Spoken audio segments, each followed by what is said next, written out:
Rodolfo Castro appears to have a firm grasp on the second base position heading into 2023, but if he underperforms, when do Liover Peguero, Nick Gonzales, and others start pounding down the door on the other middle infield position that needs to be taken up for the Pittsburgh Pirates? All of that and more on today's episode of Locked On Pirates. You are Locked On Pirates, your daily Pittsburgh Pirates podcast. Part of the Locked On Podcast Network, your team every day.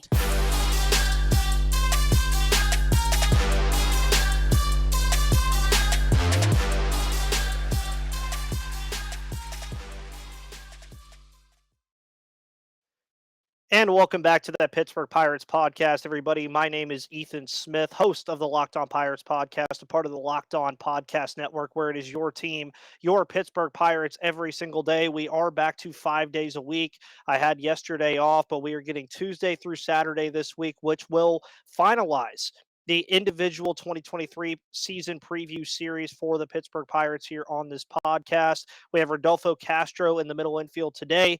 Tomorrow is Ke'Bryan Hayes. Thursday, of course, will be Oneil Cruz. Friday will be Jack Sawinski. Saturday will be Andrew McCutchen and Brian Reynolds. And then, of course, next week on Gary Morgan Monday, we will give our official season preview predictions as well as what we expect from the Pittsburgh Pirates in 2023. Of course, thank you for always tuning into this podcast as well. And on today's show, last year, it was pretty evidently clear that once Oneil Cruz came to the Pittsburgh Pirates and officially joined the Major League roster, that the shortstop position for at least the foreseeable future is taken care of. Oneil Cruz, who we will talk about in a couple of days. Sky's the limit for the kid. We'll talk about that when we get to it. Rodolfo Castro, meanwhile, was a very, very welcome surprise for a Pittsburgh Pirates team that needed it at the second base position. And let's not act like Rodolfo Castro was an all-star caliber second baseman by any stretch of the imagination. He has some inabilities defensively at the second base position, but he is a switch hitting second baseman who offers you a ton of power at that position that really came out and showed out last year. And he was a very welcome surprise in 2022, a guy that exited 2022 with what appears to be the position in hand as of right now. And if he performs well for the remainder of this upcoming season coming into 2023, if he can bring some of that momentum that he had from 2022 into 2023, he's playing with house money at that point. He's going to start really hunkering down at that position and make the Pirates think twice about the prospects they have behind him. And we look at what Rodolfo Castro has been able to do across his minor league career and, of course, at his major league level career. Of course, last year makes the debut with the Pittsburgh Pirates. Definitely had way more plate appearances than that. That's actually the wrong thing. We'll be picking that up later. But you see what he was able to do for the Pittsburgh Pirates last season, a 233 average, 299 on base percentage, and a 427 slugging percentage, and a .9 WAR. He was a positive guy for this baseball team, only 23 years of age. Of course, the service time, very, very far away. He's not even ARB eligible until 2026. He's not a free agent until 2029. So Rodolfo Castro, as long as he continues to perform well, he's going to be here for quite some time. And those stats don't really hit the page too much, but then you also look at the fact that he was one of the guys that debuted last year, also helped in breaking the record that the Pirates had for most rookies home runs in one season combined. He had 11 home runs last year and 278 plate appearances, 71 games. And you could see he actually played third base and shortstop quite a bit last year, but I do think that'll change this year. I do think as far as Ke'Bryan Hayes goes, Castro is definitely the guy that will probably back him up at least to begin the season at third base. On days that Hayes needs rest, I think Castro will slide over, and then G1 Bay will probably slot in at that second base spot, but we'll talk a little bit more about that shortly. I don't see Castro slotting in at shortstop that much this year with other guys that are going to eventually be coming up. He could do it early in the season before a lot of those guys do make their debuts, but I don't expect too much out of Rodolfo Castro at the shortstop position, and DHing. I think the Pirates have that taken care of from a number of different areas. But this is from Fangraphs, and you look at what Fangraphs has as their projections for Castro: 100 games, a 227, 290, 396 slash line with a 1.2 WAR, a 92 WRC plus, and 15 home runs. I would take that as a semi win. I would like to see his average either improve or his average stay around where it was, so around that 233, but I don't want to see it take a dip. Same thing I don't want to see with the on base percentage. I do not want to see his on base percentage take a dip either. And if you could see, it's a little cut off from the screenshot I took about his prospect report. That 30 hit tool is definitely where things get a little interesting. His game power, of course, is a little bit lower than his raw power, which is his best grade at 60. He is a fast little guy at 55 speed, 45 fielding. We saw a little bit of that last year with his defensive shortcomings. And, he's a 40 overall grade guy. As far as him being a welcome surprise, which he was, if, again, he performs well, the Pirates are going to have to think about a lot when it comes in terms of the prospects behind him, like a Liover Peguero, like a Nick Gonzales, like a even Jared Triolo, who could slot himself into the mix at some point. But if he performs well, the worst that happens is if the Pirates really want to hold on to Peguero or Gonzalez and not opt to trade them away if Castro blocks them. Castro, at worst, then becomes a power bat off the bench for you behind Ke'Bryan Hayes at third base. And then third base is clear for you for a very long time. You could have Castro as a utility bench bat. You could have him in a bunch of different roles. So even if he does underperform a little bit at the second base position, there's still places on this team for Rodolfo Castro that don't involve him starting every day. Now, I fully expect him to start every day currently, just because of the way I think the Pirate season will start out. Of course, I showed you guys on my last season preview episode the starting lineup list and the projected bench for 2023. I definitely think that Castro has a hold on the position at the beginning of 2023. I don't think there's anything Peguero and Gonzalez can really do in spring to change that. I do think both of those guys will probably start in AAA and swap spots at shortstop and second base at the AAA level in Indianapolis, and Castro will hold on the position as long as he can. Depending on how he does in those first couple months of the season, I think will determine when we see a Liover Peguero or a Nick Gonzalez debut for the Pittsburgh Pirates, which we'll get into here shortly after I let you guys know about the wonderful people over at Built Bar. Built Bar, of course, is the best tasting protein bar on the planet. Looking for a delicious treat, but don't want all of the fat and calories, then you got to try a Built Bar. We just through the holidays, and I know my goal is to eat a little healthier this year. If you're like me, where you want to get healthier but don't want to compromise taste, then man, I got just the thing for you. You got to try Built Bars. With Built, healthy is actually tasty. Seriously, they're so delicious you won't think they're good for you, and they're perfect for your New Year's resolution. Well, what makes Built Bars so good? Well, for starters, they are all covered in 100% real chocolate. That's right, 100% real chocolate. And they come in unbelievable flavors like churro dust, peanut butter brownie, and coconut almond. I'm not sure how Built does it, but these bars taste just like a candy bar while maintaining amazing macros. And what's even better is that they are healthy, only 130 calories and 4 grams of sugar with a whopping 17 grams of protein. And now you don't need to wait around to get a box. For years, we've been talking about ordering your Built Bars at Built.com. Well, now you can get them at your local Walmart or Sam's Club. That's right. Head to your nearest Walmart today, walk to the pharmacy section, and grab yourself a box of Built Bars. You can pick up a 4-bar box of cookies and cream, double chocolate, or coconut puffs. If you're close to Sam's Club, run in and grab a 13-bar box with our hit flavors, brownie batter, and churro. You can thank me later, but if you don't want to go in store, just remember you can always use built.com and use the promo code LOCKED15 to get 15% off of your first order of the best protein bars on planet Earth. So to go back to Rodolfo Castro for just a moment, let's start with scenarios here. Scenario one is that Rodolfo Castro, due to the team standards, performs well enough to hold at the position. So then that makes you think, what do you do with Liover Peguero and Nick Gonzales? Well, we got a little taste of what we could get from Liover Peguero last season, where he was up here for a couple of games, batted 333, just a short stint while the Pirates didn't really have anybody else to choose from at the position.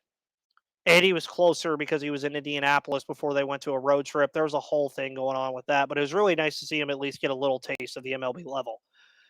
Nick Gonzales, on the other hand, is yet to debut. Former first round pick Nick Gonzales, who I've had on this podcast. That was a while ago, but make sure if you want to go deep in the archives of the Locked On Pirates podcast, you can for sure find it. Former first round pick, no doubt they're going to want to get looks at Nick Gonzales at some point. How do you do that, though, with Rodolfo Castro, especially if he's performing well? You don't just take that bat out of the lineup. You could see him DH, but as I mentioned earlier, I think that Andrew McCutchen, Santana, and G-Man Choi will probably man that spot for the most part, but it's not out of the cards to expect a guy like Rodolfo Castro to potentially do that. But it does create an interesting dynamic, which is something that Pirates fans like myself and others have thought about, is with the plethora of prospect that the Pirates have at their disposal, at some point, do you trade these guys off for MLB talent? And I think that's something that if Rodolfo Castro does continue to be the surprise that he was last year going into this season, you're looking at the possibility of a guy like Liover Peguero being traded for, say, a pitcher, or a guy like Nick Gonzales being traded for a pitcher or a position of need. There's plenty of things that they could do in that scenario, especially if Castro does well. As I mentioned before, if you still want to get looks at Liover Peguero and Nick Gonzales, but want to keep Castro's bat in the lineup, I could see them DHing him if he does perform well. That's on the side if he performs well. Now, if Castro doesn't perform well, what do you do with Castro at that point? Well, you probably move him to the bench and let him still get his at-bats in as a bench bat and be the backup to Key Brian Hayes over at third base. That part's pretty self-explanatory. Then what do you do with the likes of Nick Gonzales and Liover Peguero? Well, Liover Peguero, for starters, this is his card that you saw me pull up by accident earlier. This includes his minor league stats and some of his stats that we saw at high A plus and double A last year. Of course, at the MLB level, he had 4 plate appearances, as I mentioned before. One of the things that I like about Liover Peguero, for sure, and you can see it in the base on balls percentage and the K percentage. His K percentage has gone up quite a bit since 2018, where he had a very good run of things. But 2021, I think, is the best measure, and 2022, for that matter, are the best measures of how you should evaluate a guy like Liover Peguero. And you look at the K rate in 2021, and it was not very good. 25%, that means he was striking out 1/4 of the time. You do not want that at all. 7.9 walk rate. That's one of his higher numbers, as you can see. But a 270, 332, 444 slash line with a 338 WOBA. So you like that in the 108 WRC plus. That was his 2021 season. Then you come into 2022 where he played more, and you see that his K rate went down, his base on balls went down, his ISO went down, his batting average with balls in play went down. So all of his numbers pretty much went down. But you want that K rate to go down, and you want that walk rate to kind of stay around that 7.9%. But 259, 305, 387 with an 88 WRC plus isn't bad by any stretch of the imagination. You then look at where Zip's projections have him in terms of his production at the MLB level if he comes up this year. Most of them have him playing around 6 to 9 games, not really doing much. I don't know how accurate that is. I do expect that we could get a heavy dose of Liover Peguero at some point this year. There is also the off chance that we don't. But if you notice, most of those numbers in the projections from Steamer, Phipps, ATC, the bat, Zips again, have them around that 235 to 240 batting average range, around a 280 OPS, closer to 278, and then a slugging percentage around that 337 to 340 range, and then, of course, a WRC plus in the 70s, albeit being a plus WAR player. Now, his Zips projections, which is what I like to look at the most, as you can see here, have that walk rate really low, his strikeout rate a little bit higher than what we saw in 2022, and a 236, 278, 346 slash line. We'll see how that would work out, but then you look at what he would be doing production wise if he was to play 119 games, which probably will not happen. And 8 home runs, 45 RBIs with 56 runs and 16 stolen bases. If he was to play 119 games, I think those are numbers that people would be pretty happy about for the most part. Is he going to play that many games? Probably not. I would cut that number way down. I do think he will play at some point, but I wouldn't see him playing more than 40 to 50 games at the major league level this year. And that's even if Castro doesn't perform up to standards. That's just how I would see it working out for Liover Peguero. But obviously, if I'm talking about him, even though he's 22 years old, he has the opportunity to come up this year, and the door is open if Castro doesn't perform well, or even if he does. It's just a matter of how much time will he really get and how many at bats would he get.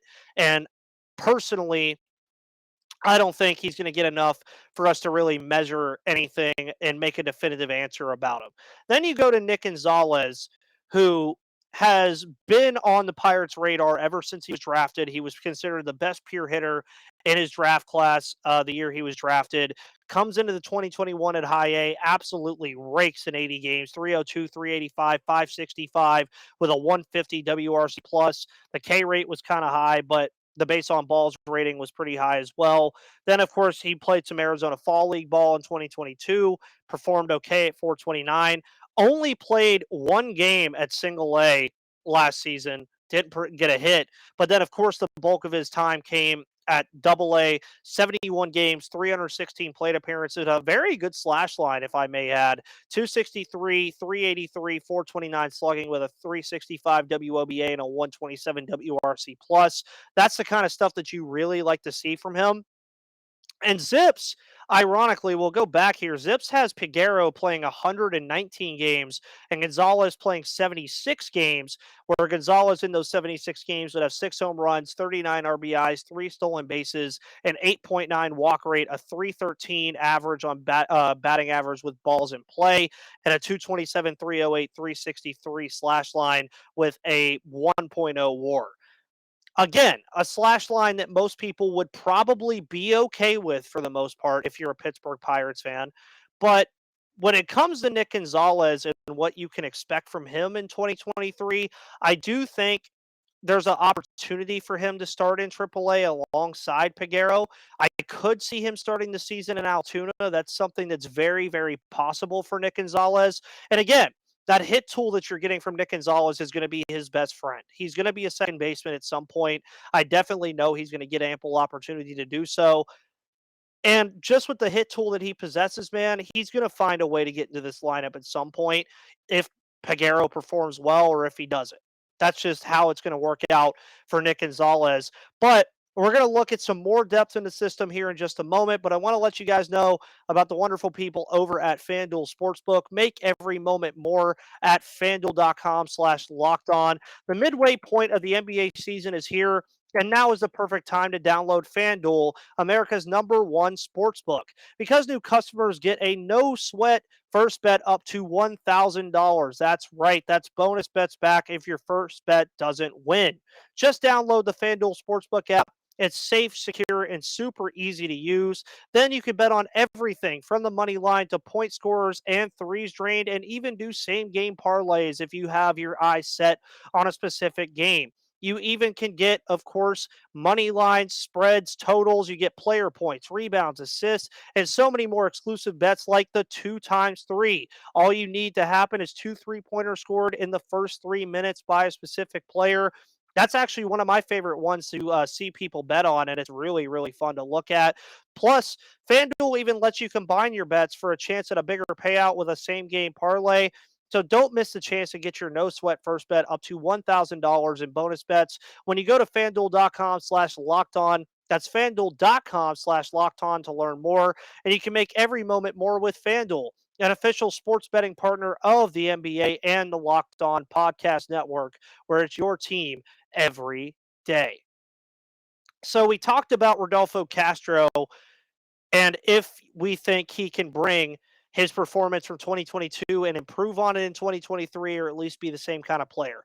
We also talked about Liover Peguero and Nick Gonzales and their potential of coming into the mold for the Pittsburgh Pirates in 2023 if Peguero doesn't perform. And we'll take a look here at some positions of depth in the system and what the Pirates could possibly do in terms of guys that could be available at their disposal if they need to find somebody else other than Rodolfo Castro. You look at shortstop, it's mainly Liover Peguero. That's the main guy that you're going to see.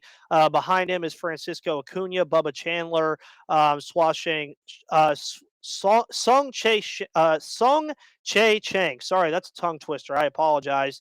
Mike Eliscado, who is actually one of my favorite prospects in the system that they picked up in a trade with the New York Yankees. Yordani De Los Santos and Javier Rivas.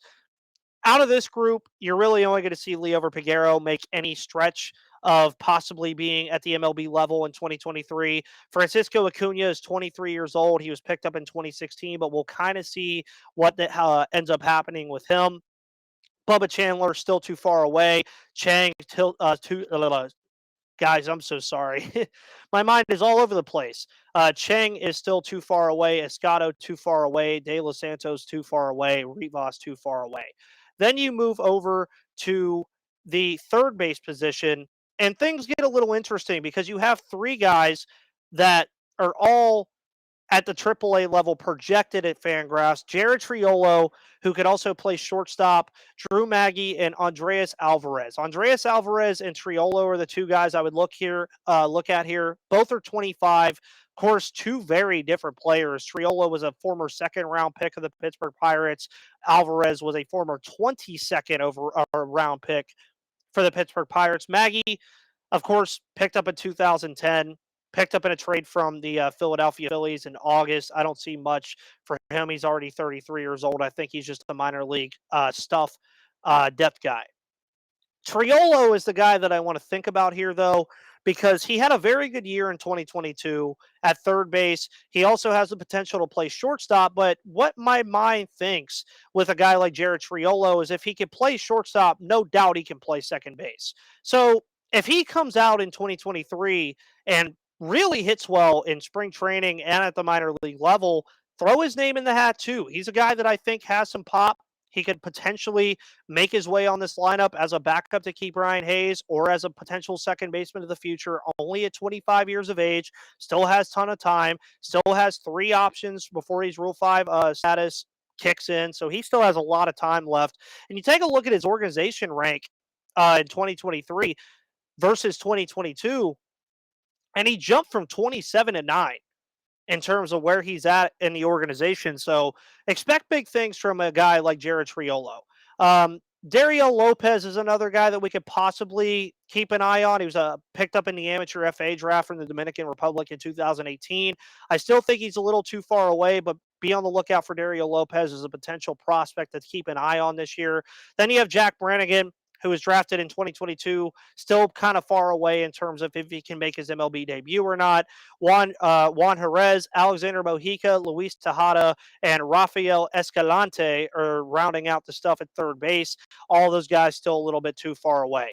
Then we move to the prime position, second base. And you have Chris Owings, who was picked up in free agency. I think he's a minor league FA guy or a minor league depth guy who will just kind of stay there and man things at AAA. Nick Gonzales, of course, Arizona Fall League, did really well. Talked about him for that whole part of the second segment. I think he has the potential to do some good things. Jackson Glenn is a guy that I think you could keep an eye on. He was a 2021 fifth round pick.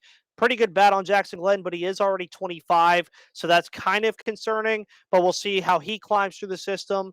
Then you have Mike Jarvis, another guy who was drafted in the 2021 draft in the sixth round. We'll see what turns out with him. Termar Johnson, who last year, of course, was picked up fourth overall and is now ranked by Fangraphs as the number one ranked prospect in the Pirate system. just got drafted last year. Got to be patient with the guy. He can also play shortstop, but that bat that Termarr Johnson has is just going to be phenomenal. He's only 18 going on 19. Expect big things from Termarr Johnson at the lower levels of the system, but I don't expect him to climb too high. Then you have Raybar Rivero and Jesus Castillo, who are guys that are gonna be at the lower levels like rookie ball and single A. So that's the depth that you see in the system. The only guy outside of Liover Peguero and Nick Gonzales that I would really throw into the mold at second base would be Jared Triolo.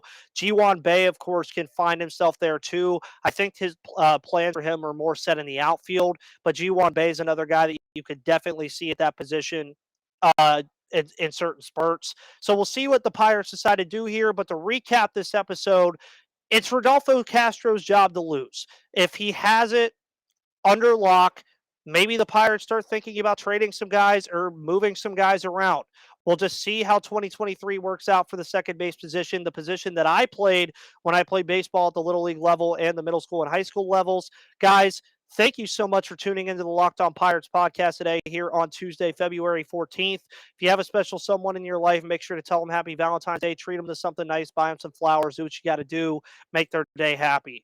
Guys, thank you so much for tuning in to the Locked On Pirates podcast today. Of course, you guys are amazing for tuning in. Make sure you subscribe on YouTube, Spotify, Apple Podcasts, or wherever you get your podcasts. And I will see you guys on the flip side tomorrow.